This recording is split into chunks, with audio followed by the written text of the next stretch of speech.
자, 교재 213페이지까지 왔습니다. 경공매 실무 그리고 매수 신청까지 해서 이제 단원의 마무리로 접어듭니다. 경매 참 여러분 관심도 많이 가지셨는데 경매에 대해서 213페이지 보시면 이런 내용들은 중요합니다. 동그라미 1번에 줄 것입니다. 미등기 건물도 경매 신청할 수 있다. 이런 것들은 주로나 끄셔야 됩니다. 자, 미등기 건물에 경매를 한다는 것은 여러분 등기가 되어 있어야 그것에 대해서 저당이 설정되고 저당이 설정되었는데 돈을 안 갚아주면 경매가 진행되는 게 상식이잖아. 그죠? 그런데 이제 채무자들이 악용을 합니다. 집을 지어놓고 건물을 지어놓고 내가 요거 등기하면 보나마나 경매 들어올 거야를 알잖아. 그죠? 등기 안 합니다. 등기 안 하고 신축 건물의 소유권은 어차피 땅 주인 지은 사람이 자기가 행사를 할 수 있으니까 그대로 악용하는 수가 많더라고요. 그래서 법이 개정되기를 민사집행법이 개정되면서 미등기 건물도 뭐 할 수 있다? 경매할 수 있다. 그 내용이 중요합니다. 그거 체크 딱 해놓고 그것에 대해서 하단에 채무자 소유임을 알 수 있는 것을 정리해서 할 수 있다는 절차가 있으니까 절차는 가볍게 보셔도 됩니다. 자, 그러면서 이제 경매 단원에서 미등기 건물도 경매가 되는데 그것에 대한 절차가 쭉 진행됩니다. 이 절차를 보기 전에 그죠? 권리 분석을 하고 경매를 받으러 가야 되니까 뒤편부터 하고 넘어와야 되겠습니다. 219페이지부터 봅니다. 자, 219페이지가 권리 분석인데 권리를 분석하고 경매를 받으러 갑니다.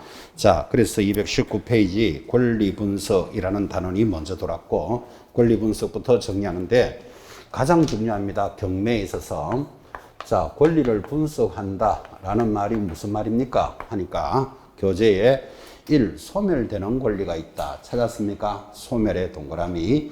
이 소멸을 다른 말로는 뭐 삭제다 또는 소재다. 다 같은 말이죠. 삭제되는 권리, 소재되는 권리 같은 말. 그 다음 내려가면 2번 인수되는 권리가 있다. 인수의 동그라미. 우리는 이것을 권리 분석이다. 그렇게 이야기합니다. 자, 다시 권리 분석이 뭐라고요? 삭제되는 권리가 있다. 그걸 삭제주의 그럽니다. 인수되는 권리가 있다. 인수주의. 이것을 권리 분석이라 한다. 지금 이렇게 이야기했는데 설명을 잘 하려고 그림을 하나 그립니다. 근데 여러분은 그릴 필요 없이 그림이 자꾸 움직일 거예요. 자, 이게 부동산이 경매에 나왔다고 칩시다. 나왔는데 여기에 보니까 1번 국민은행의 저당권이 5천만 원 설정되어 있다고 칩시다. 제 마음대로 적습니다. 마을금고에도 저당권이 5천만 원 설정되어 있고 3번 뭐 유치권 이런 권리도 있는데 금액은 다 붙어 있습니다. 안 적어서 그렇지. 오늘 배우셨지만 임차권 등기도 되어 있습니다. 임차권 등기가 뭐였죠? 보증금 못 받고 이 등기하고 나가더라도 대항력은 인정해 준다. 그럼 임차권이 등기가 되어 있는 뒤에 들어오는 자는 최우선 변제는 인정하지 않는다. 이런 걸 공부했죠. 임차권 등기가 되어 있다니까 받을 보증금도 있겠죠. 뭐 다섯 번째 뭐 전세권도 있다고 칩시다. 금액은 다 있습니다. 자, 이 물건이 경매에 나왔는데 내가 이 물건을 1억에 낙찰을 받으려고 하니까 이렇게 권리가 여러 가지가 있어요. 이 권리를 분석한다는 말은 삭제되는 권리는 이거는 삭제된다. 삭제된다는 말은 나로 하여금 부담이 없다 이 말이에요. 자, 나로 하여금 부담이 없으니까 삭제되는 권리를 안전한 권리다 그러는 거예요. 그다음 인수주의라는 말은 내가 1억에 낙찰을 받았는데 이거를 인수해야 된다면 5천만 원을 더 내놔야 된다 이 말이에요. 내가 1억에 낙찰을 받고도 돈을 1억 더 내놔라. 그러면 위험한 모습이잖아. 그죠? 그래서 인수주의를 다른 말로 뭐라고 부른다? 위험한 권리다. 이렇게 말합니다. 자, 그러면 안전한 권리와 위험한 권리를 찾아가는 것을 권리 분석이니까 여러분이 제목을 딱 듣는 순간 내가 경매를 받으러 가려면 이 물건이 안전한지 위험한지 구분해야 된다, 안 해야 된다? 해야 되지. 그래서 경매에서 제일 중요한 파트다 이 말이에요. 이렇게 물건을 권리를 분석해 놓고 이제 이 물건을 받으러 가는 거예요. 자, 그러면 삭제되는 권리, 인수되는 권리가 뭡니까? 이렇게 물으면 교재에 다 있지만 이 단어는 반드시 암기하셔야 됩니다. 삭제되는 권리 몇 개 없습니다. 건저당권, 저당권, 압류, 가압류, 담보, 가등기는 반드시 뭐 해야 된다? 삭제되는 권리. 그 삭제되니까 안전한 권리로 암기를 하는 거예요. 여기 굳이 하나 더 적는다면 경매 개시 등기도 삭제되는 권리입니다. 자, 이 권리들은 삭제되는데 왜 삭제됩니까 하면 저당권 등은 돈 빌려주고 만들어진 권리잖아. 그죠? 그 돈만 돌려주면 삭제시키는 게 당연하지. 그죠? 그래서 항상 삭제되는 권리, 다른 말로 안전한 권리. 자, 인수되는 권리는 위험하다 그랬잖아. 그죠? 당연히 여러분 궁금하지 않나요? 어떤 권리가 위험할까? 그죠? 빨갛게 적습니다. 유치권, 법정지상권, 분묘기지권은 항상 인수되는 권리. 뭐 한 3개 정도밖에 안 된다. 그죠?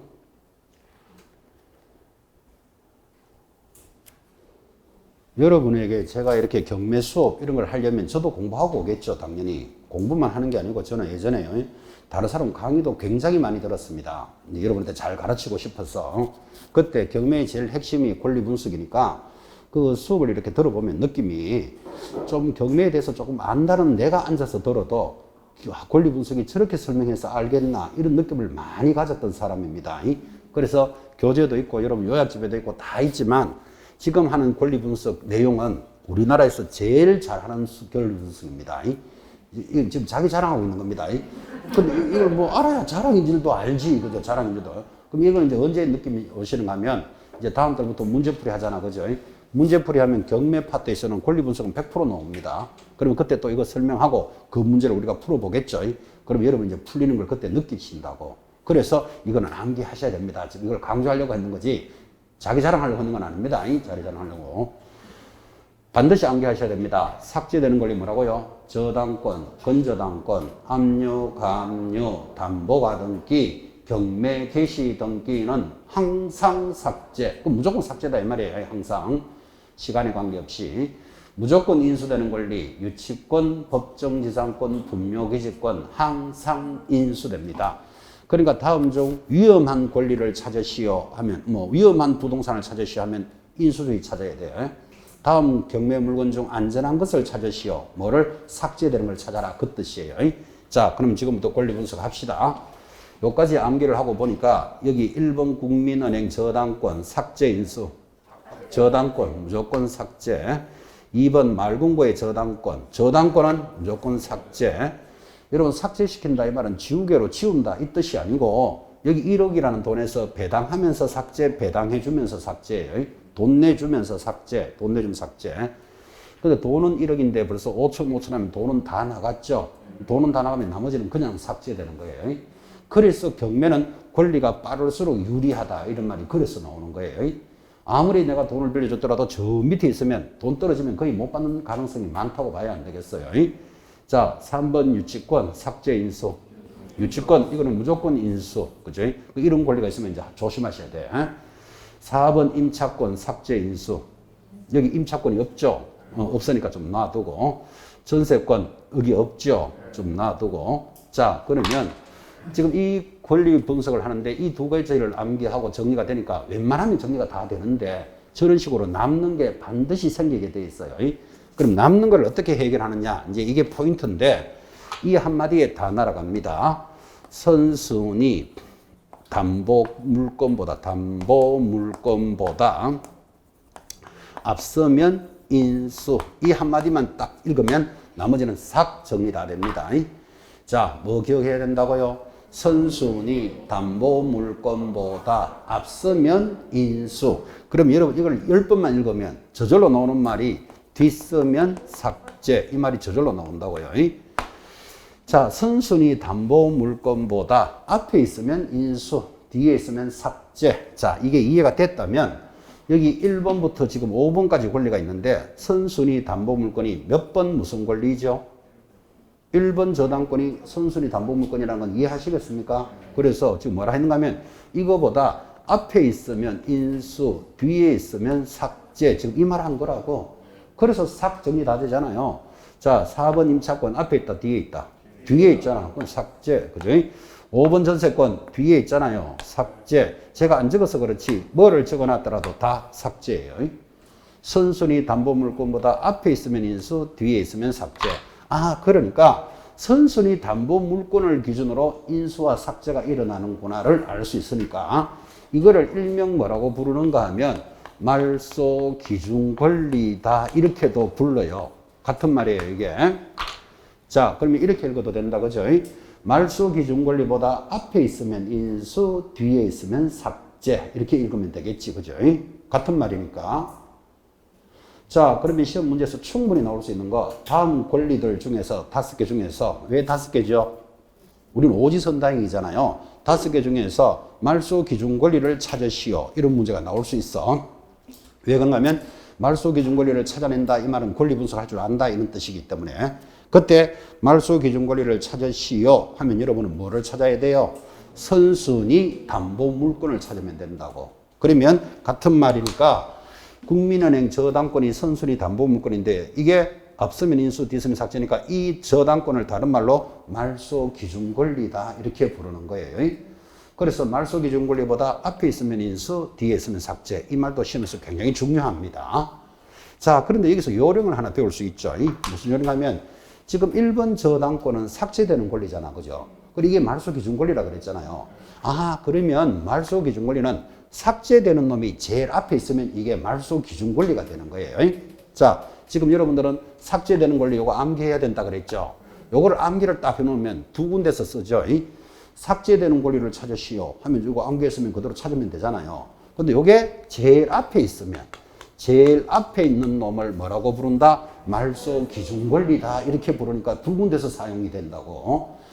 지금 여기서 삭제되는 권리가 제일 앞에 있는 건 뭐? 1번 저당권이잖아요. 그럼 제가 지금 저당이라고 적어서 그렇지 여기다가 국민은행 가압류 만약에 이렇게 돼 있더라도 가압류도 삭제되는 권리죠. 그 삭제되는 놈이 제일 앞에 있는 거 요게 말소 기준 권리라고. 됐습니까? 자, 그럼 결코 어려운 거 아니다, 그죠? 삭제되는 권리 암기하셔야 돼. 인수되는 권리 암기하셔야 돼. 그 암기를 했는데 말소 기준 권리를 찾으시오 하면 삭제되는 놈이 제일 앞에 있는 거예요. 뭐 삭제되는 게 뭐? 저당, 건저당, 압류, 가압류, 담보가 등기, 그리고 경매 개시 등기. 그죠? 요 놈들이 제일 앞에 있으면 그 놈을 말소 기준 권리다. 이렇게 부르는 거예요. 큰 줄기가 정리됐어요. 이제 마지막 하나 남았어요. 최선순위 전세권이라는 놈이 있어요. 자, 요거는 말 그대로 최선순위니까 제일 앞에 있는 전세권 이 말이에요. 이 놈은 아주 독특하게 배당을 요구하면 배당받고 삭제가 되는데 배당 요구를 만약에 안 했다 그러면 이 놈은 인수되는 권리예요. 그거 별일이잖아, 그죠? 자, 그래서 여러분들이 인수되는 권리, 위험한 권리를 착 암기를 해놓고 여기 인수되는 놈을 놓치는 수가 많아요. 뒤에 숨어 있으니까 요거를 특별히 의식해 놓으셔야 돼. 그래서 최선순위 전세권은 배당 요구하면 배당받고 삭제되는데 배당 요구를 안 하면 인수되는 권리, 위험한 권리로 접어듭니다. 암기인데 지금 이 설명을 하려고 지금 여기 1번부터 5가지 권리가 지금 적어져 있었는데 최선순위 전세권이 있다 없다? 여기는 최선순위 전세권이 없잖아요. 1번이 저당권, 가압류니까. 그러면 하나 적어주면 되잖아요. 이게 분필로 적는 점의 좋은 점. 1번 전세권 이렇게 적어주고 5천만 원. 그 다음 나머지는 번호 바꾸죠. 이렇게 적는 것을 분필로 적는 점의 좋은 점이에요. 여러분 필기하는 사람 가슴 먹먹해졌을 거예요. 지금 이제 그죠? 자, 다시 1번부터 6번까지 권리가 있다고 치고 배운 솜씨대로 말소 기준 권리를 찾으시오. 몇 번 무슨 권리? 삭제되는 놈이 제일 앞에 있는 거. 2번 국민은행 가압류가 말소 기준 권리잖아요. 그럼 말소 기준 권리보다 앞에 있으면 인수, 뒤에 있으면 삭제니까 최선순위 전세권은 배당 요구 안 하고 입 다물고 가만히 있으면 어차피 앞에 있으니까 인수되는 게 자기 성질이에요. 근데 이자가 배당 요구를 해 주시오 하면 배당 받고 나가버린다고. 그래 결코 어려운 거 아니라고요. 최선순위 전세권의 기본 성질은 인수되는 거예요. 말소 기준 권리보다 앞에 있으니까 최선순위라 그랬잖아 지금 그죠? 그래서 이 최선순위 전세권은 우리는 일명 꽃놀이패를 가지고 있다 이래요. 꽃놀이패. 여러분 고수톱 쳐보셨나요? 고수톱을 이렇게 치는데 저 사람보다 내가 좋은 패를 가지고 있으면 내가 100% 이길 수 있죠. 그럼 난 꽃놀이패를 들고 있다 이러는 거예요. 그럼 꽃놀이패를 들고 있다는 말은 상대는 반 죽었다 이 말이에요. 원래 바둑 용어예요. 바둑에서 두 사람이 바둑을 뜨는데 한 사람이 꽃놀이 패를 가지고 있으면 이제 상대방은 반 주고 돌 던져야 돼. 그 정도로 이게 큰 권리를 가지고 있다. 이런 뜻이 꽃놀이. 이게 왜 꽃놀이인가 하면 여러분이 최선순위 전세권자라고 쳐봐요. 이 집에 5천만 원에 전세 살고 있는데 꽃놀이를 가려는데 이 집이 경매 넘어간다네. 스트레스 안 받고 그냥 꽃놀이 가면 돼요. 갔다가 왔어. 경매 다 끝나도 낙찰받은 사람이 인수해야 돼. 5천만 원을. 손해볼 일이 없잖아요. 그 다음 꽃놀이를 가려는데 막 머리 시끄럽다. 아이 막 그러면 좋다. 배당해줘. 하면 자기가 받아서 꽃놀이 가버려요. 그래서 최선순위 전세권은 손해볼 일이 없잖아요. 그래서 우리는 이것을 뭐라 부른다? 꽃놀이패다. 이렇게 말한다고요. 시험에서 꽃놀이패를 찾으시오. 이거 나옵니까? 에이 그런 건 안 나오고 이건 이해를 맞추시라고. 아 꽃놀이패라는 게 있다더라. 그죠? 그래서 제가 이걸 할 때마다 물었어요. 여러분이 1번 전세권자, 최선순위 전세권자면 여러분은 배당 요구를 할래요? 안 할래요? 제가 이렇게 물어봐 줬어요. 뭐 앞에 계시는 분들이 한다, 안 한다. 보통 한다는 사람은 속 시끄럽다. 막 배당 받아서 나갈래? 그런 사람도 있고 안 한다 하는 사람도 있어요. 안 한다 하는 사람이 수준이 높은 사람이에요. 왜 안 합니까? 하면 지금 이 돈 5천만 원 받아서 이만한 집에 지금 들어갈 수가 없어. 뭐 보증금 이런 게 많이 올랐으니까. 근데 어차피 손해볼 일 없으니까 나 기간까지 살 거야. 하고 배당 요구 안 하는 사람도 있어요. 하고 안 하고는 자기 알아서 하면 돼요. 자, 그런데 이제 자기는 하고 안 하고 알아서 하면 되는데 이거를 경매로 낙찰받는 사람은 답답한 거예요. 1번 전세권자가 배당을 요구해버리면 지금 받은 돈에서 받아서 나가버리니까 안전한 권리가 되잖아. 그죠? 근데 이 사람이 배당 요구를 안 해버리면 인수되잖아. 지금. 그죠? 그럼 내가 1억에 낙찰을 받고도 이 돈을 더 준비해놔야 돼. 그래서 경매 받는 사람은, 낙찰을 받고자 하는 사람은 제일 앞에 전세권자가 있으면 이거 배당 요구했나 안 했나를 확실하게 보고 들어가야 돼. 이해하시겠죠? 그래서 그게 우리 앞에 절차에 제 1번으로 딱 주의할 것이 나온다고. 이제 좀 있으면. 그래서 배당 요구했는지 안 했는지를 확인합니다. 그러니까 이렇게 되겠죠. 여러분 이런 내용을 들어보면 여기 유치권이나 이런 것들은 위험한 권리라 그랬는데 위험한 권리가 있다고 해서 경매를 받지 마라 이 소리가 아닌 거죠. 위험한 권리라 그랬죠. 그죠? 지금 이런 이야기가 밖에 나가면 경매지에 20억짜리 상가가 몇 번 유찰이 돼서 지금 5억까지 내려왔습니다. 이런 이제 내용이 있어요. 그러면 경매 초보자는 이야 괜찮네. 20억짜리가 얼마? 5억까지 내려왔다네. 괜찮네 하면 이건 완전 초보. 그죠? 딱 보면 알아요. 선수들은 어떻게 생각하냐면 이거 왜 5억까지 왔지? 이렇게 위험하다. 이렇게 접근하는 사람은 선수. 그래서 경매는 한마디만 딱 들어보면 이 사람이 초보다 선수다가 바로 알아요. 바로. 20억짜리가 5억까지 내려올 때는 인수되는 권리가 많은 거예요. 그러니까 이거를 최대한 내려와서 받아야 그 돈을 해주고도 이게 이익이 될 거 아니라 그죠? 그래서 인수되는 권리를 받지 마라 소리는 아니다 이 말이에요. 권리를 분석할 수 있다 이런 뜻이에요. 조금 더 쉽게 설명할까요? 이게 아파트라고 칩시다. 시세가 3억입니다. 시세 3억짜리를 여러분이 1억에 낙찰을 받았다. 잘 받았다 못 받았다?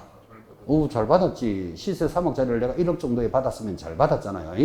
근데 내가 권리를 분석을 잘못해서 유치권이 나타났는데 유치권이 예를 들어서 유치권이 4억이 있다. 그러면 이거 잘 받았다 못 받았다? 가슴 아프지. 시세 얼마? 3억. 우리끼리 사고 팔면 3억에 사는 거를 1억에 낙찰을 받을 때는 좋았는데 유치권이 얼마 있더라고요? 4억. 이건 인수해야 되잖아요. 그럼 이거 얼마에 사야 된다? 5억에 사야 돼. 개인적으로 사고 팔면 3억짜리를 경매로 5억 받았다면 남들이 뭐라 할까요? 미쳤다. 그래. 조졌다. 하여튼 할 수 있는 말 다 갖다 붙여야 되죠. 그러면 여러분이라도 1억에 낙찰을 받았다가 권리 분석을 잘못해서 유치권이 뒤늦게 4억이 딱 보이면 나머지 돈을 내는 게 좋을까요? 포기하는 게 나을까요? 오히려 그게 이익이잖아. 그래서 보증금 내고도 포기하는 사람이 나와요. 경매에서. 그래서 낙찰이 됐다가 아우 이거 안 되겠다. 내가 못 받겠다. 포기하면 보증금은 못 받아요. 보증금 손해나는 게 오히려 득이잖아. 그죠? 그래서 낙찰이 되고 보증금을 안 내면 어떻게 한다? 다시 경매하는 것을 재경매라 그래요. 좀 일단 나와요. 이제 일단 느낌을 들어놓고. 자, 다시. 내가 1억에 낙찰을 받을 때 잘 받았는데 늦게 유치권을 발견했어. 근데 유치권이 400만 원이 붙어 있어요. 자, 그러면 이거 인수해도 된다, 안 된다? 되잖아. 그럼 내 1억 400이 사는 거잖아. 그죠? 그래서 위험한 권리를 받지 말라는 뜻이 아니고 권리를 분석한다 이 뜻이에요. 이게. 그 개념도 그렇게 정리를 해 놓으셔야 돼요. 아주 중요한 표현입니다. 이거. 그 다음에 그 권리 분석 어쩌면 그 제일 밑에 하나 적었으면 좋겠습니다. 받아쓰기를. 경매의 가장 깊은 부분이 지금 최선순위 전세권은 전세권이라는 말은 여러분 이제 그 정도는 아시죠? 용익 물건이다. 이 정도는 아시죠? 자, 용익 물건인 전세권이 배당을 요구하면 삭제가 돼버리잖아. 그죠? 그러면 여기 삭제되는 것들은 전부 담보 물건들이 삭제되기 때문에 전세권이 경매에 있어서는 담보권의 역할을 한다. 이런 문제가 나올 수 있다고. 왜? 배당받으면 삭제되어 버리니까 담보권하고 성질이 같아진다고요. 자, 그래서 제일 밑에 받아쓰기 당구장표 하나 해놓고 경매 기본 부분이니까 최선순위 전세권은 경매에 있어서 담보 물건의 성질이 있다. 끝. 담보 물건의 성질이 있다. 이해되셨죠? 설명했고 한번 적어 놓으신 거예요. 아, 그래서 배당을 요구하면 삭제되니까 요놈은 담보권하고 성질이 같아지더라. 까지를 아시면 상당히 이제 깊은 부분을 하나 짚어준 거예요. 자, 이제 권리 분석 했습니까? 그러면 이제 저 물건을 낙찰받으러 가야 안 되겠습니까? 그거를 경매 절차라고 해요. 그래서 213페이지 이제 앞으로 돌아와서 이제 경매 받으러 갑니다. 그래서 4번에 1번 제목이 뭡니까? 경매 절차. 그러면 경매 절차의 1번이 뭡니까? 경매 신청한다. 경매 개시 결정 압류가 일어난다. 이렇게 하는데 자, 물어봅시다. 경매 신청 누가 합니까? 경매 신청 채권자가 돈 받으려고. 그 다음에 경매 개시 결정 누가 합니까? 법원이. 그래, 제목 딱 보고 느낌 가지셔야 돼요. 그럼 여기서 하나 배울 수 있는 거, 아, 신청한다고 법원이 다 받아주지는 않는다고. 심사를 한다고요. 그래서 결정을 하면 이제 그 물건을 뭐 한다? 압류한다. 그건 제목이 오래 딱 돼 있잖아, 지금. 그죠? 그러면서 방금 했지만 미등기 건물도 경매할 수 있다. 이건 중요하다. 그랬죠. 자, 1번 절차였어요. 넘어가면 자, 이제 214페이지. 경매가 진행되었다라고 결정이 되면 봐요. 제일 중요한 게 2번 별표. 제일 먼저 뭐부터 한다? 배당 요구 종기를 결정해서 공고합니다. 이게 무슨 뜻인가 하면 자, 이 물건을 경매하겠다 그랬으면 여기 있는 사람들이 배당 요구했나 안 했나부터 정해놓고 경매가 시작돼야 돼. 안 그러면 내가 인수하면 위험할 수 있잖아, 지금. 그죠? 그래서 경매가 시작되면 바로 딱 시작하는 게 뭐다? 배당 요구 결정이에요. 그거 줄 딱 꺼놓고. 자, 그럼 배당 요구할 사람은 언제까지 해야 되는데 시험에 만약에 물으면 동그라미 1번은 둘째 줄 첫 매각일 이전으로 합니다. 이해되죠? 경매 받으러 가기 전에 벌써 배당 요구했는지 안 했는지를 알 수 있도록 해줘야 된다고. 됐죠? 첫 매각일 이전, 그게 시험에 들어와요. 자, 이제 배당 요구를 했습니까? 하면 이제 드디어 이제 경매할 준비합니다. 경매할 준비를 3번 뭐라 부른다? 매각 준비한다. 매각 준비 누가 할까요?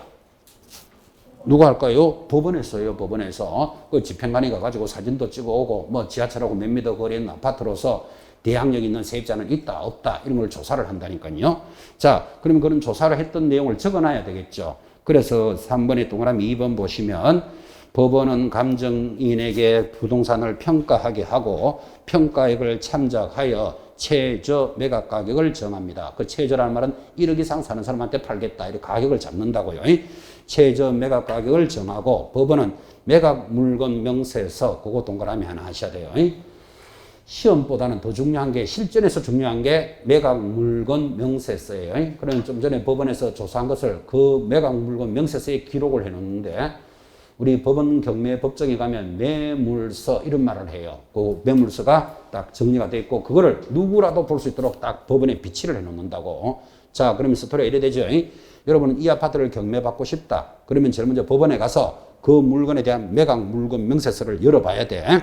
도서관에 책 꽂아 놓듯이 꽂아 놨어요. 그 누구라도 볼 수 있도록 해준다고. 그럼 보면 20층 중에 12층에 있으면 시세는 감정 가격은 대략 얼마고 뭐 세입자는 있다 없다 이런 것들이 조사가 돼 있다니까요. 그래서 실전에서 제일 중요한 서류가 뭐다? 매물서. 이게 제일 중요한 거예요. 시험에서는 뭐 그냥 그런 대로 지나가는 건데 매물서가 기록이 됩니다. 자, 기록이 되고 나면 이제 드디어 법원이 4번 매각기일을 결정합니다. 예를 들어서 4월 15일 경매합니다. 이렇게 날짜를 잡는데 최소한 날짜는 언제 전에? 2주 전에는 공고해 줘야 된다. 2주 전에 이런 게 시험에 한 번씩 올라옵니다. 이 말이죠. 자, 매각 물건 명세서 결정 다 해놓고 내일 경매합니다. 이렇게 하면 안 된다 이 말이에요. 그럼 일반인들이 받아볼 시간이 작아지잖아. 그죠? 최소한 얼마는 띄워라? 2주는 띄워라. 그 뜻이에요. 2주 안에 공고를 합니다. 드디어 이제 공고가 됐으니까 5번 매각기일, 즉 드디어 경매를 시작합니다. 자, 그런데 경매를 시작하는데 동그라미 1번, 5번, 1번 내려오니까 매각 방법이 세 가지가 있어요. 호가 경매 찾았나요? 동그라미. 옆에 기일 입찰 동그라미. 그리고 입찰 기간 내에 하는 바로 밑에 기간 입찰의 세 가지 방법이 있다. 기간 입찰 동그라미. 그 세 가지 방법이 있습니다. 자, 다시 오늘 시험에 나오니까 중요합니다. 경매하는 방법 세 가지. 첫째 호가 경매. 두 번째 기일 입찰. 세 번째 기간 입찰. 됐습니까? 방법은 세 가지인데 지금 현재 거의 다 기일 입찰을 합니다. 여러분 이런 말 들어봤죠? 4월 15일 경매합니다. 이건 기일 입찰이잖아. 이게 90%. 그 다음에 기간 입찰은 날짜를 정하는 거예요. 4월 1일부터 4월 15일까지 기간을 주고 경매하겠습니다. 이게 기간 입찰인데 이 기간 입찰을 하면 좋은 점이 뭔가 하면 여러분 만약에 여러분들은 제주도에 있는 땅을 하나 경매받고 싶어요. 근데 이제 날짜가 나타나기를 5월 1일로 나타났어. 그럼 기일 입찰로 하면 5월 1일 제주도 가야 되잖아요. 근데 기간 입찰을 하면 4월 1일부터 4월 15일까지 편지로 보증금을 보내가지고 5월 1일 뚜껑을 딱 열어서 1등이 누구다 이렇게 정하면 되니까 안 가도 된다고. 그래서 기간 입찰의 좋은 점이 뭐다? 멀리 있는 사람도 쉽게 응찰할 수 있다. 유식한 말로 원격지에 있는 사람도 쉽게 응찰할 수 있다. 그렇게 나올 수 있어요. 뜻만 이해하면 되죠. 그래서 기간 입찰을 우리나라에 지금 한 10% 해요. 앞으로 기간 입찰은 계속 늘어날 거예요. 이게 이제 지금 뭐 장단점이 없느냐 이렇게 천안지방법원 이런 데서 이제 시험적으로 운영하고 있습니다. 호가 경매는 가격을 불러가면서 하는 경매를 호가라 합니다. 가격을 부른다 할 때 호가라 그래요. 이 호가 경매는 이렇게 되겠죠. 감정평가사가 이게 아파트인데 이 최저 매각가가 1억입니다. 가격을 정한다 그랬잖아요. 그럼 1억을 정하면 1억 이상 사는 사람한테 팔겠다. 이게 경매니까 호가 경매를 하게 되면 집행관이 자 이거 1억입니다. 사고 싶은 사람 부르시오. 이게 호가예요. 가격을 불러라고요. 그럼 앞에 있는 사람이 1억 1천 이렇게 부르겠죠. 또 없나요? 1억 2천 또 없나요? 1억 3천 더 이상 없습니까? 1억 3천 낙찰 이렇게 가는 걸 호가 경매라 그런다고요. 이렇게 호가 경매를 하면 좋은 점이 뭘까요? 바로바로 결정된다. 맞죠? 신속하게 처리되잖아. 입찰 방식으로 하면 받아내서 적어내가지고 거기서 1등이 누군지 찾고 이래야 되잖아. 그죠? 호가 경매라면 그 자리에서 바로 결정되잖아. 지금 누가 했는지 또 얼마 했는지도 바로 들어오잖아. 지금 그죠? 그래서 호가 경매는 좋은 점보다 나쁜 점이 더 많아요. 어떤 점이 나쁜가 하면 자 가격을 부르시오 하니까 1억, 1억 500, 1억 1000 이렇게 불러나가겠죠. 1억 1000 이렇게 부르는데 저 뒤에 그죠? 깍둑하게 생긴 사람 있잖아요. 까만 양복 입고 30명이 일어서야 그림 좀 나옵니까? 머리 깍둑하게 해가지고 까만 양복 입고 30명이 일어서가 뒤를 쫙 째려보면서 1억 1000 딱 이렇게 부르면 여러분은 1억 3000 부를 수 있다 없다. 깍둑한 사람 한 10명 더 일어설 수도 있습니다. 그죠? 그러면 1억 1000 하고 더 이상 못 불러 아무도. 그러면 이게 1억 1000에 낙찰이 되는 거예요. 이거를 가격을 조작한다, 담합한다 이러는 거예요. 그래서 호가 경매는 신속하게 처리하는 좋은 점이 있는데 이게 단점이 더 많아서 이게 폐지됐어요. 근데 이게 이번 법에서 살아 돌았어. 살아 돌았지만 잘 안 하지. 그래서 방법은 시험용으로 알아야 된다니까요. 그래서 경매하는 방법 모두 몇 개? 호가 경매, 기일 입찰, 기간 입찰. 근데 제일 많은 거는 기일 입찰 방법이 제일 많아요. 90% 이상이에요. 자, 이제 시험에서 빠지지 않고 출제되는 부분 215페이지. 답으로 출제할 수도 있고 흘러가는 지문에 이거 맞나 틀리나를 물을 수도 있고 매년 나와요. 매수 신청하러 갈 때 나 1억에 사고 싶소 하면 말로만 해야 된다. 보증금 내야 된다. 보증금 이게 매년 시험에 나와요. 그럼 보증금이 얼마입니까? 이렇게 물으면 제일 위에서 둘째 줄에 뭐라고 대답합니까? 최저 매각 가격의 10분의 1 이렇게 대답합니다. 최저 매각가라는 말은 다른 말로는 감정 가격의 10분의 1 이 말하고 같은 말이에요. 근데 최저가와 감정가는 시간이 지나면 바뀌어요. 그러니까 아예 최저 매각가 이렇게 하는 게 좋아요. 이 말하고 있는 거예요. 자, 이 물건이 경매 나왔습니다. 그럼 제일 먼저 최저 매각가를 정한다니까 법원이 자 얼마 1억이다 이렇게 정했다면 1억 이상 사는 사람한테 팔겠다. 이게 경매다 이 말이에요. 그래서 최저 매각가인데 여러분이 이 물건을 딱 보니까 마음에 들었어요. 나 이거 1억 3천에 사고 싶어. 그러면 1억 3천에 사고 싶소 이 말을 매수 신청한다 그러는 거예요. 용어 들으셔야 돼요. 1억 3천에 매수 신청을 하려면 말로만 한다. 보증금 내야 된다. 보증금 내야 된다고. 그 보증금이 얼마냐고. 최저 매각 가격의 10% 그러니까 1,000만 원이겠지. 이해됐습니까? 여기서 알 수 있는 거 예전에는 1억 3천에 내가 매수 신청을 하면 내가 적어내는 가격의 10%였어요. 그럼 그게 얼마다? 1,300만 원이었겠지. 지금은 1,000만 원만 내면 되잖아. 그죠? 다시 내가 이걸 2억에 사고 싶다. 옛날에는 얼마 냈을까요?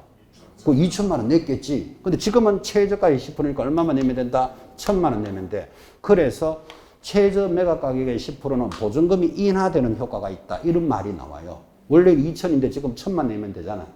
이해됐습니까? 그래서 굉장히 중요한 표현입니다. 최저 매각 가격의 10%가 보증금이다. 자, 그러면 이제 3번. 여러분이 이제 1억 3천에 적어내고 싶고 보증금 딱 넣고 적어냈어요. 그런데 여러분 3번 최고가 매수 신고인이 됐어요. 그럼 무슨 말이냐면 1등 됐다 이 말이에요. 자, 읽어봅시다. 최고가 매수 신고한 사람이 2 이상이면 집행관은 그 사람에 대해서 다시 입찰하게 한다. 이 경우 입찰자는 전의 입찰 가격에 못 미치는 가격으로는 입찰할 수 없고 다시 입찰하는 경우 입찰자 모두가 응하지 않거나 2 이상이 다시 최고 가격으로 입찰할 때는 추첨으로 한다. 이 말이 무슨 말인가 하니까 여러분 지금 이게 아파트라고 치고 적어내세요 하니까 한 10명이 적어냈어요. 10명이 적어냈더라도 집행관은 다 할 필요 없어. 경매는 어차피 1등 아니면 2등만 필요하기 때문에 자 10명이 적어냈는데 뭐 1억 3천, 1억 2천, 1억 1천 막 이렇게 적어냈겠지 그죠? 그러면 이제 집행관이 그걸 딱 보고 봉투도 안 열어보고 껍데기만 보고 읽습니다. 김갑동 씨 1억 3천 1등 나오세요 그래요. 그 다음 2등 이열순 씨 뭐 1억 2,500이라고 합시다. 이열순 씨 1억 2,500. 이 사람도 뭐 보증금은 1,000만 원 냈겠지. 나오세요. 이래요. 그 다음에 나머지는 다 나오시오. 이래 부른다. 이름도 안 불러준다고. 그럼 10명이 응찰했으면 나머지 3등부터 10등은 나오면서 안다고. 아, 내보다 다 많이 적어냈네. 그죠? 그럼 3등부터 10등까지 나와가지고 그냥 복투 그냥 가져가는 거예요. 안에 열어보지도 안 한다고요. 그러면 이제 8명 보내고 2명이 남았겠죠. 제일 앞에 있는 사람을 뭐라 부른다? 최고가 매수인 1등. 그 다음에 2등을 뭐라 부른다? 차순위 매수인. 그 두 사람을 딱 불러놓는 거예요. 자, 근데 지금 읽었는 말이 무슨 말인가 하면 최고가가 동수예요. 2명이었다. 이러면 어떻게 되느냐 이 말이에요. 1억 3천에 1등이 2명인데 이거 경매 현장에서는 거의 안 일어납니다. 지금 제가 적을 때는 1억 3천에 적어냈습니다. 이러지만 실제 경매하시는 분들은 밤에 꿈자리 본 거 있거든요. 1억 3천 999원 이래 적어내지 1억 3천 이래 안 적어낸다고. 1억 3천 7만 원 이래 적어낸다고. 자기가 보고 싶은 거 그죠? 그래서 1등이 같이 나올 확률은 거의 없는 거예요. 1억 3천 이래 적어내면 1억 3천에 적은 사람이 두 사람 나올 수도 있잖아요. 1원이라도 더 적는다니까요. 그죠? 그래서 그 동수가 나올 일은 없는데 지금 내용이 뭔가 하면 동수가 나왔다면 어떻게 할 거냐. 그 두 사람만 불러서 다시 적어내세요. 이러는 거예요. 다시 적어낼 때는 1등 했던 금액보다는 높게 적어내야 되지 낮춰서 적을 수는 없는 거예요. 그건 이해되죠? 그리고 읽어드리는 게 그거예요. 자, 그런데 만약에 다시 두 사람만 불러놓고 했는데 또 동수가 나왔어요. 그러면 어떡할까요? 마지막에 추첨한다고 돼 있잖아. 가위바위보 한다. 그죠? 그럼 요걸 굳이 시험에 낸다면 다시 동수가 되면 다시 두 사람이 다시 진행한다. 이렇게 들어오면 틀리는 거예요. 첫 번째는 두 사람만 하고 그 다음에 또 동수가 나오면 거의 나올 일은 없는데 나오면 추첨하는 거예요. 제가 몇 년 전에 그죠? 경매 수업을 이렇게 하면서 이제 시험 끝나고 나는데 여러분들이 이제 10월달 시험 딱 끝나고 나면 12월 발표할 때까지 약간 멘붕이 있다고 하잖아요. 멘붕. 막 열심히 하다가 갑자기 공부를 탁 안 하면 한 달 동안 멍해져요. 그럴 때 이제 경매 수업, 뭐 풍수 이런 것도 한번 들어보면 좋으니까 제가 이제 경매 수업을 다른 데서 한 적이 있었는데 그 경매 수업 과정에는 보면 중간쯤에 법원에 실습하는 시간이 있어요. 그런 이제 경매 수업 하면서 그 시간표에 실습할 때는 이제 공부하시는 분들 전부 줄 서놓고 앞으로 하나 둘 이렇게 가는 거예요. 법원에 참새 이러면 짹짹 이러면서 그죠? 그래 법정에 이제 10시부터 하니까 9시 반까지 집합해가지고 이제 저 앞에 경매하는 걸 지금 보고 있는 걸 실습하는 거예요. 그러면서 이제 가상으로도 한번 응찰해 보세요. 그런 것도 해요. 지금 이 아파트가 나왔으면 자기가 사고 싶으면 얼마 사고 싶어요? 한번 적어봐요. 그럼 자기 노트에 적으면 되잖아. 그죠? 낼 필요는 없으니까. 그래가지고 경매가 끝나고 나면 아, 난 좀 너무 낮게 적었네. 내가 너무 높게 적었네를 한번 배울 수 있잖아. 그죠? 그렇게 몇 번을 해보는 게 굉장히 중요해요. 사실은. 그때 진짜로 오래간만에 동수가 나왔어요. 아, 이게 잘 안 나오는 건데. 그 동수가 나오니까 우리가 뒤에서 앉아서 이렇게 보다가 야, 누가 이길까? 이제 이게 궁금한 거라. 그죠? 한 분은 남학생, 한 분은 여학생. 그냥 두 사람이 동수에 우리가 아는 사람은 아니지, 당연히. 그죠? 거의 경매는 동수가 안 나오는데 같은 수가 1등이 2명이 나온 거예요. 그래서 뒤에 앉아서 야, 이거 누가 이길까? 하고 봤는데 뚜껑을 딱 여니까 그죠? 원사이드하게 여자가 이겨요, 여자가. 예를 들어서 1억 3천이 1등인데 자, 이거 이상 적어내야 이제 등수를 고르잖아. 그죠? 남자는 1억 3,050만 원, 50만 더 적어놨어요. 여자는 1억 5천 적어버려요. 그래서 그때 보고 느끼는 거, 확 지르는 건 여자다 이러면서 그죠. 확실하게 따라가 버려서 확실하게 그죠. 야, 그래서 참 아주 독특한 경험도 한번 했었습니다. 근데 뭐 지르는 건 쏘원 시원했는데 아깝죠. 1억 3,050이면 자기 1억 3,100만 적어도 됐잖아. 그죠? 근데 이걸 1억 5천 적어놨으니까 쏘곤 시원한데 돈은 한 2천만 원 날아간 거예요. 그래서 뒤에서 역시 지르는 건 여자 이러면서 이제 그때 그런 이야기를 웃은 적이 있었는데 아주 오래간만에 동수를 한번 봤어요. 동수는 거의 안 나옵니다. 자, 그 다음에 2번, 이제 차순위 매수인, 밑에 4번 들어오죠. 별표. 자, 1번. 차순위 매수 신고는 신고액이 줄 것입니다. 최고가 매수 신고액에서 그 보증금을 뺀 금액을 높을 때만 할 수 있다. 아이고, 시험 자주 나옵니다, 이거. 차순위라는 말은 2등이잖아요. 방금 여러분 이런 이야기 했죠.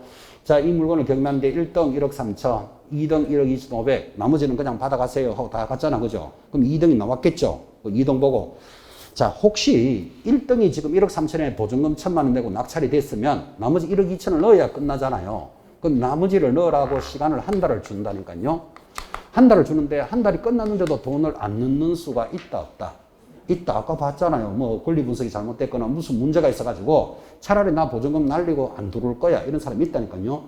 그러면 다시 낙찰이 됐다가 이 사람이 대금을 안 내면 다시 하는 경매를 재경매라 부르는데 재경매를 하면 이 물건 경매하려고 벌써 시간이 몇 달 갔잖아요. 공고 통지하고 경매해서 낙찰됐어. 한 달 기다려줬어. 또 안 냈어. 다시 경매하면 다시 경매합니다. 공고 통지하는데 또 석 달 가요.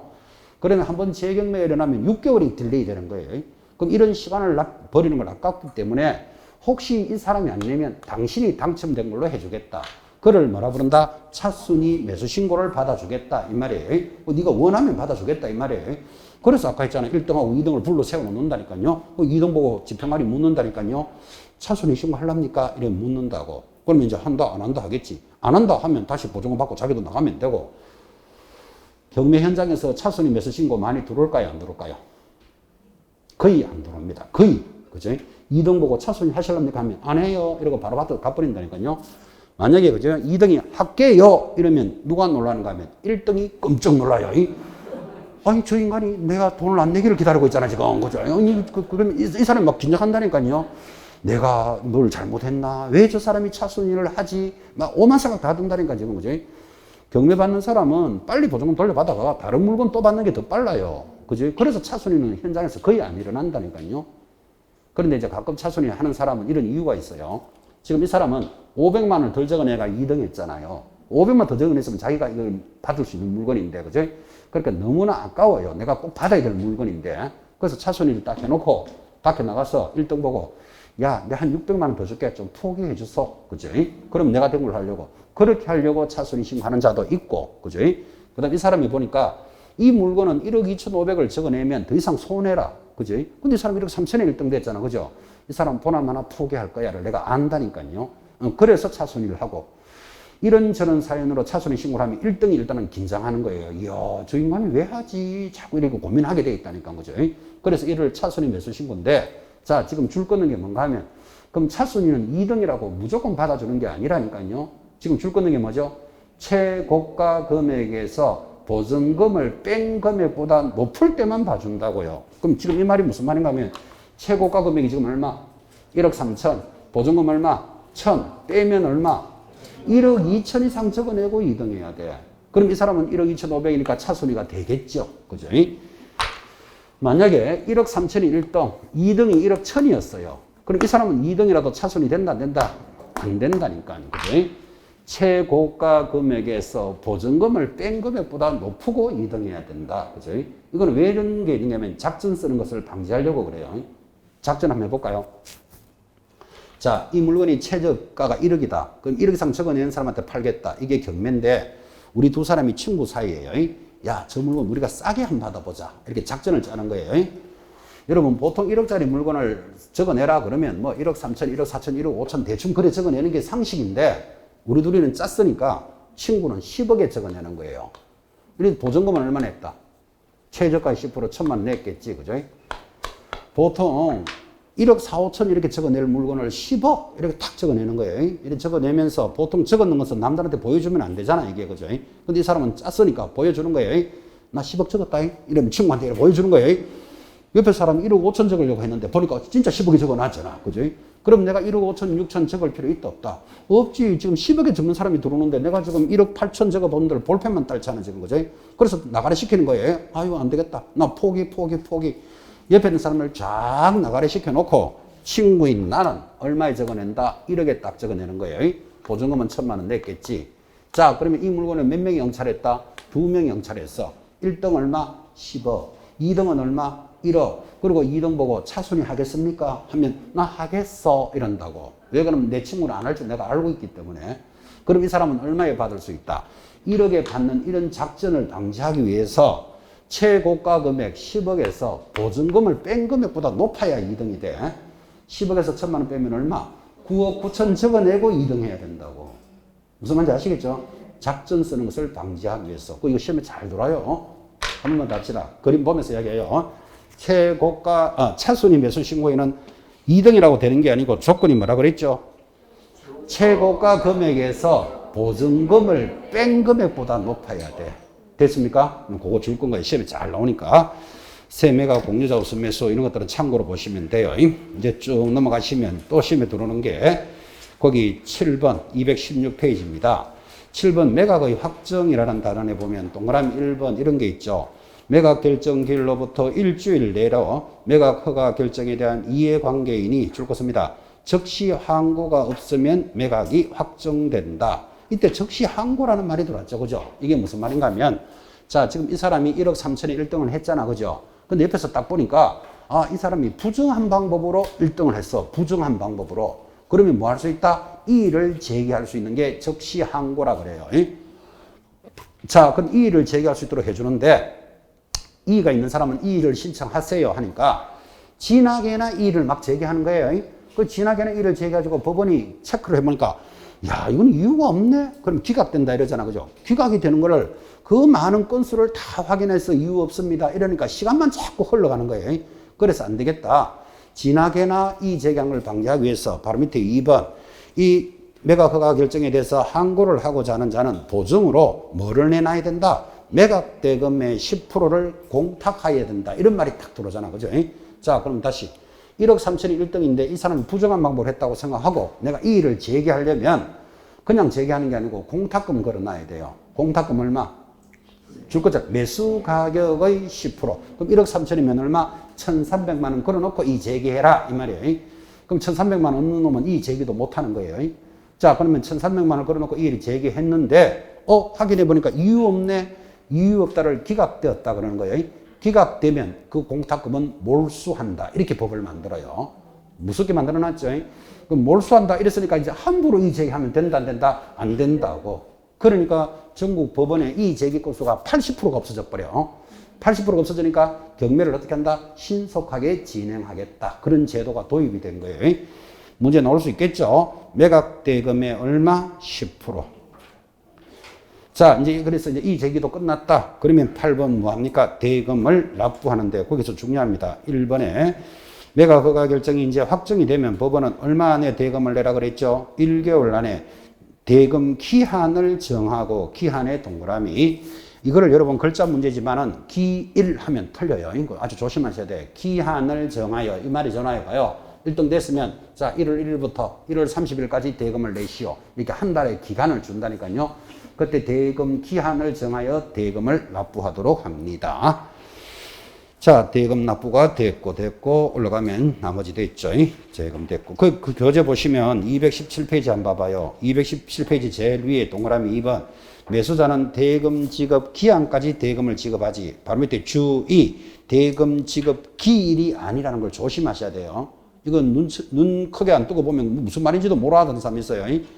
대금 기한을 정하지 기일이 아니라고요. 그럼 그거 딱 체크해 놓으셔야 돼요. 출제된 바도 있으니까. 그리고 바로 밑에 3번 너무나 중요한 말 별표 줄 것입니다. 매수자는 대금을 다 낸 때 매각의 목적인 권리를 취득한다. 권리가 무슨 권리죠? 소유권을 취득한다 이 말이겠지. 그죠? 자, 그래서 경매는 등기되어야 소유권을 취득한다면 틀려요. 대금이 딱 납부돼 버리면 경매는 끝나는 거예요. 권리가 끝나기 때문에 그게 중요한 표현이었습니다. 이 밑에 것들은 읽어보시면 되고 이제 9번 내려오면 소유권 이전 등기 촉탁에다가 배당하는 단원이 따라오는데 여러분 이 배당은 이겁니다. 자 이제 이 물건이 1억 3천에 낙찰이 됐다고 칩시다. 그럼 1억 3천을 어떻게 할까요? 배당한다니까요. 배당을 어떻게 할까요? 1번 저당권자, 2번 저당권자 이렇게 배당해 준다고. 그죠? 그래서 이게 경매의 마지막 절차인데 배당에 대한 문제가 나오면 복잡한 거예요. 이게 지금 교재는 간단하게 적었지만 이게 순서가 대단합니다. 이거야. 자, 근데 찾아가는 길이 있습니다. 자, 배당을 제일 먼저 해주는 걸 영순이라 그래요. 영순이라는 말은 순서도 없이 무조건 해준다. 그죠? 누구? 경매 비용, 제3자 비용 상환 청구권, 옆에 필요비 유익비라는 말이 있어요. 이 말이에요. 자, 그게 무슨 뜻인가 하니까 이 물건이 경매에 나왔는데 지붕이 고장났다고 칩시다. 그럼 여러분 이 지붕이 고장났는 집이면 여름에 장마에 막 비가 오면 물건 다 썼겠죠. 그런데 이 사람이 이 물건을 꼭 갖고 싶었겠지. 자기가 수리를 해요. 자, 수리비가 예를 들어서 300만 원 들어갔다고 칩시다. 그럼 이 물건이 낙찰이 되면 이 수리비부터 제일 먼저 배당해 준다고. 이거를 필요비, 유익비, 제3취득자의 필요비라 그러는 거예요. 이거부터 해줘야 되는 거 이해하시죠? 이게 없었으면 경매가 안 됐을 거잖아. 그리고 이거는 영순위로 나간다고. 경매 비용. 그죠? 자, 그 다음에 두 번째 순서를 1순위라 해놨는데 오늘 배우셨잖아요. 임차인의 보증금 중 일정액이 우리 뭐다? 최우선 변제. 그 최우선 변제는 누구보다도 먼저 해주는 거잖아. 그죠? 그래서 최우선 변제부터 나가고 옆에 근로기준법에 따라 임금 채권 중 3개월치 임금도 같이 나가요. 이건 근로기준법에 그래 정해놨어. 여러분 이 물건이 공장이 경매 나왔습니다. 그러면 이 물건이 경매 나올 정도 되면 공장이 직원들, 종업원들이 월급을 못 받은 사람이 있겠죠. 그 월급을 이 경매에다가 붙여놓으면 3개월치는 제일 먼저 내준다고. 월급이 10달치 밀렸다. 3개월치 먼저 해주고 7개월치는 저 뒤편에서 나가요. 그래서 그게 최종 3개월치 임금. 그 다음에 이제 나가고 나면 그 다음에 2순위. 그리고 순서로는 세 번째잖아요. 1억 물건이 경매 나오면 세금 좀 밀렸을까요? 안 밀렸을까요? 세금 좀 밀렸다고 봐야죠. 나라가 어떤 놈인데 세금 밀린 거 다 받아가요. 그리고 그거를 국세, 지방세 등 뭐 체납된 세금. 자, 그 다음에 이제 4번이 별표예요. 이제 제3순위에서 우선 변제권. 이게 무슨 말인가 하면 확정일자 찍었으면 우선 변제. 아니면 1번 저당, 2번 저당. 그러니까 순서대로 이래 나가는 거예요. 그리고 4순위, 5순위 다 읽을 필요 없이 마지막 순서가 뭐지요? 일반 채권이에요. 개인들이 돈 빌려주고 받았는 거. 자, 이게 이제 순서인데 이거를 나열을 해놓고 순서가 맞는 것을 찾으시오. 만약에 문제가 이래 들어오더라도 여러분 절대로 기죽지 말고 첫 번째 제일 먼저 나가는 게 뭐라고 그랬죠? 경매 비용. 이건 이해되죠? 비용. 두 번째 나가는 거 최우선 변제. 거기다가 3개월치 임금 됐고 그 다음 나라가 어떤 놈인데 세금 밀린 거 다 받아가요. 국세, 뭐 지방세 밀린 거 다 받아가요. 그리고는 우리가 알고 있는 우선 변제. 예를 들어서 1순위 저당, 2순위 저당, 3순위 이렇게 나가는 거예요. 자, 요까지는 기억하시고 그리고는 똔똔똔똔똔 교재도 뭐 그냥 뭐 거기 우선 변제 뭐 재보상금 이런 적어놨는데 더 많아요. 건강보험료, 국민연금 밀린 거 쫙 다 들어가요. 알 필요 없고 마지막 배당은 뭐다? 일반 채권. 여러분들이 이렇게만 공부하시면 그 복잡한 배당이 다 끝납니다. 시험에서도 대비되고 실전에서도 이 정도만 하면 돼요, 사실은. 이거 기억 못할 일 없죠? 이 배당이 10년에 한 문꼴로 나오는데 지금 10년째가 됐으니까 지금 책에 넣어놓은 거예요, 이게. 자, 그래서 배당 잡았고 마지막 인도. 자, 인도 명령, 제일 밑에 명도 소송은 이거겠죠? 여러분 이 물건이 이제 경매해서 내가 대금을 다 냈어요. 대금을 다 냈는데 가보니까 여기 입주자가 2명이 살고 있어요. 그 2명이 살고 있으면 이걸 어떻게 해야 되죠? 내가 낙찰을 다 받고 대금도 다 냈는데 여기 입주자가 A, B 두 사람이 점유하고 있다니까요. 어떡하죠? 당연히 좀 비켜주세요. 그래야 되지 뭐, 그죠? 비켜주세요 하든지 아니면 내가 새로 주인이니까 내하고 새로 계약합시다 해야 되는데 A, B가 네 할까요? 몰라 할까요? 몰라 할 가능성이 많아요. 왜 그럴까요? 나도 지금 보증금 손해본 게 있는데 함부로 못 나가는 거예요. 몰라 이러고 있어요. 몰라 하고 있으면 이 사람들을 어떻게 해야 되죠? 포크레인을 가지고 그죠? 이래는 막 이래 집어내면 된다, 안 된다? 아, 큰일 납니다. 그럼 함부로 집어내면. 그래서 있는 사람을 정리하는 게 뭐다? 인도 명령을 신청하거나 명도 소송을 제기하겠다. 그래서 지금 마지막 단원이 들어왔다고요. 자, 인도라는 것은 옆에다가 그냥 1개월 적어 놓으세요. 1개월 안에 끝나. 그럼 간단하다 이런 뜻이겠지. 명도 소송은요, 최소한 3년 적어 놓으십시오. 소송은 여러분 아주 1심, 2심, 3심 막 이렇게 재판이 계속 진행되잖아. 그죠? 그래서 여기 있는 사람을 마무리하는 단계가 인도 명령을 신청하거나 명도 소송인데 여러분 이 이야기를 인도 명령은 한 달 만에 끝나요. 간단하게 정리돼. 만약에 저기 있는 사람이 명도 소송을 한다면 한 3년 가야 돼. 그죠? 그럼 여러분들 이 내용만 들었더라도 나중에 이 물건을 낙찰받았을 때 여기 있는 사람들이 인도 대상이면 좋겠다, 명도 대상이면 좋겠다. 아니, 당연히 인도 대상이어야 돼요. 명도 대상이면 골 때리는 거예요. 두 사람을 상대로 소송한다면, 그죠? 그래서 경매는 그죠? 초보자는 이 물건을 낙찰받을 때 요거 1억 3천 적을까? 3,500 적을까? 앞부분을 고민하는 사람, 초보자. 그 다음에 경매 선수는 받았을 때 이 사람이 어떻게 정리될까? 이거부터 먼저 고민하는 사람은 선수. 그걸 딱, 이 경매는 표가 딱 나요. 그죠? 만약 이 물건을 아무리 잘 받았더라도 두 사람이 명도 대상이다. 골 때린다 그랬잖아요, 지금. 그죠? 그래서 항상 이거부터 정리하고 들어가야 돼. 제일 뒷부분부터 보고 들어가야 된다고요. 그냥 이렇게 포크레인을 집어낼 수는 없다 그랬잖아. 그죠? 자, 그러면 인도 대상, 명도 대상을 어떻게 해야 되느냐. 이런 문제가 생기는데, 이건 이제 실무적인 이야기니까 내용만 딱 잡으시고, 법 조문은 이렇게 되어 있어요. 인도 명령. 자, 법원은 매수자가 대금을 다 내고 주권습니다. 6개월 내로 신청을 하면 거기 있는 사람이 누구다? 채무자, 동그라미, 소유자, 동그라미는 부동산 점유자에 대해서 인도하도록 명령할 수 있다. 인도하면 한 달 만에 끝난다 그랬잖아, 지금. 그죠?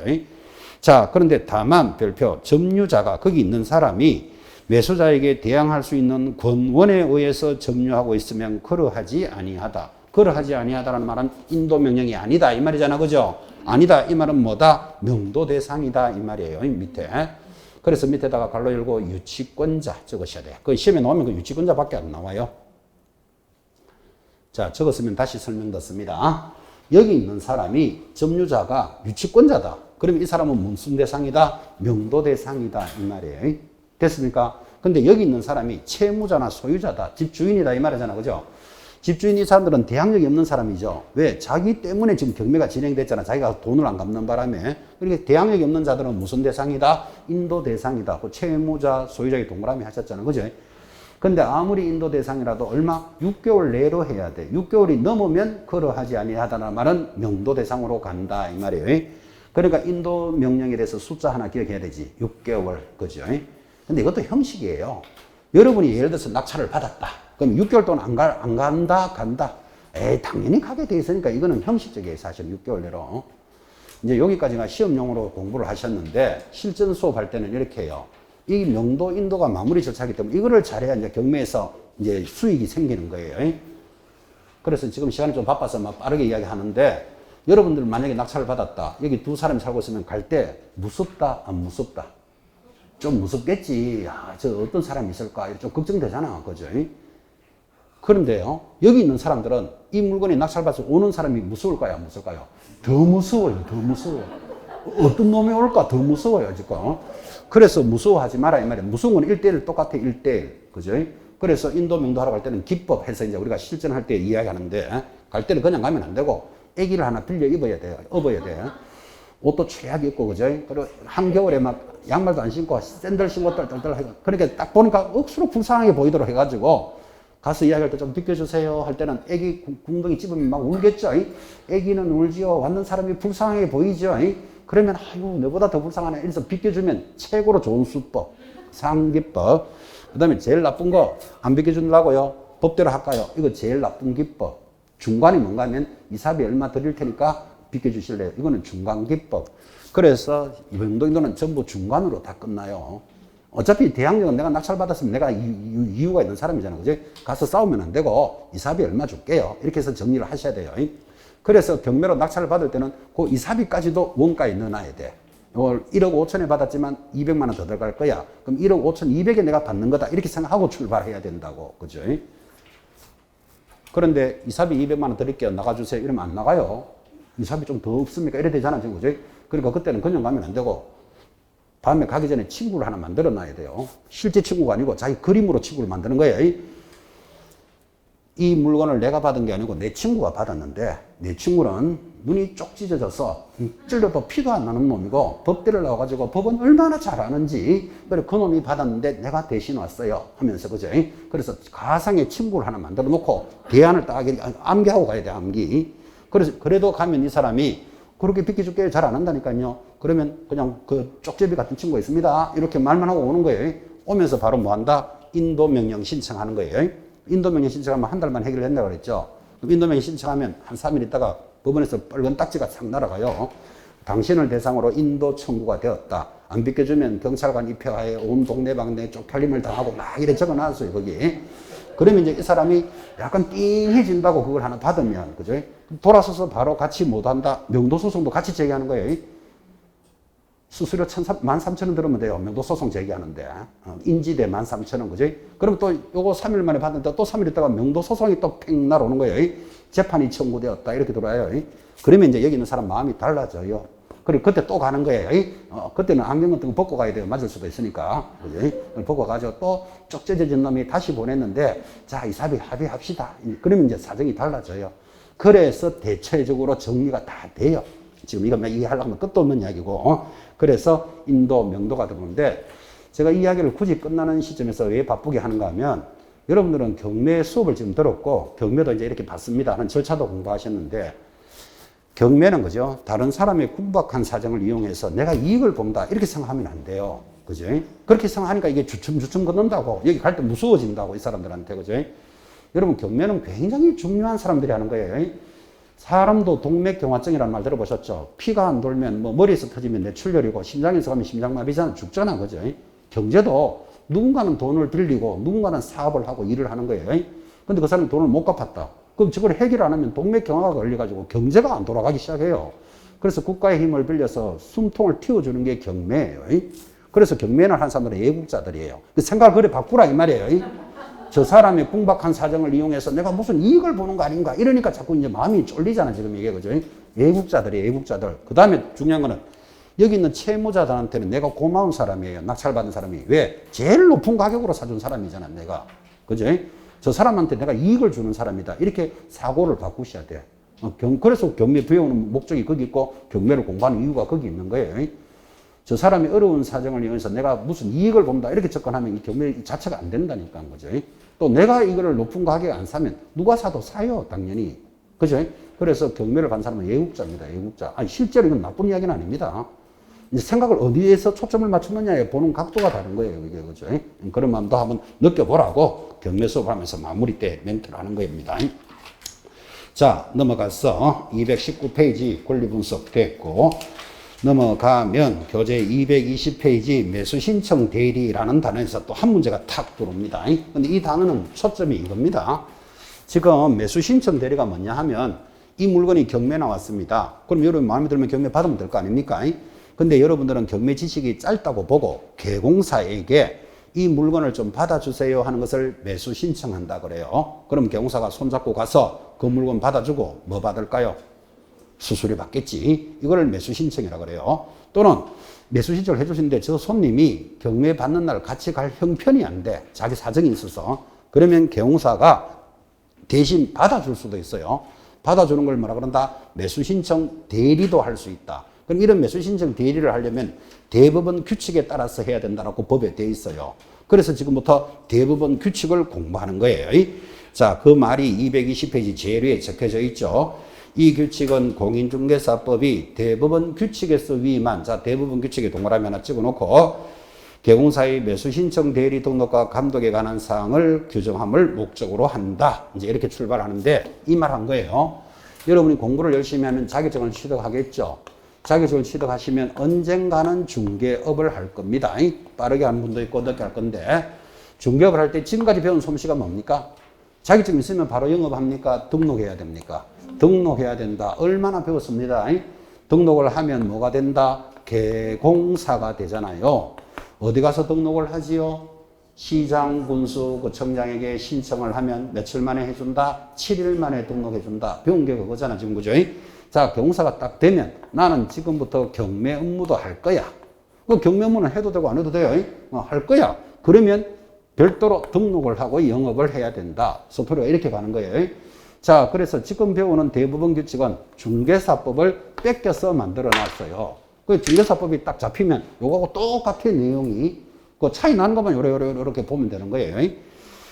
당연히 내가 자격증을 땄는데 경매 업무만 할 거야. 그런 말은 없어요. 반드시 뭐가 돼 있어야 된다? 개공사가 경매 업무를 하는 거예요. 근데 나 하고 싶으면 안 하면 돼. 안 해도 돼. 그죠? 근데 여러분들은 자격증을 따서 중개업을 하실 때 경매 업무 할 거예요? 안 할 거예요? 해야지. 자격이 있는데 왜 못 해? 그죠? 그래서 우리가 경매 수업도 이렇게 열심히 배우는데 지금. 그죠? 그래서 요 등록은 어디 가서 한다? 지방법원에 하는 거예요. 그리고 이제 요렇게 차이가 나잖아 봐요. 중개업을 하려면 등록해야 된다. 어디? 시장, 군수, 구청장에게. 경매 업무를 하려면 지방법원장에게 등록해야 된다. 그래 차이 나는 거예요. 요거는 14일만 해줘요. 요거는 7일만 해주고. 개공사가 되어야만 경매를 할 수 있다는 걸 이해해 놓으셔야 돼요. 그러면 시험 지문에서 소공사가 경매 매수 신청을 대행해 줄 수 있다 하면 무조건 X예요. 소공사 이런 사람 못 해요. 누가 한다 그랬다? 개공사만 하는 거예요. 자, 그래서 이제 등록 절차 1번 내려오잖아요. 지방법원장에게 등록해야 된다. 등록 조건 기억만 줄 겁시다. 개공사이거나 뭐이거나요? 개공사여야 돼. 소공사 이런 사람 안 돼요. 개공사이거나 법인으로서 등록을 하였을 것. 그 등록한 자를 개공사라고 부르잖아. 그죠? 여기서 알 수 있는 거 부칙 6조도 개공사인데 된다 안 된다. 그 안 된다는 걸 알 수 있잖아. 지금 그지? 부칙 6조 옆에다가 X 적어 놓으셔야 돼요. 경매 업무 못하죠.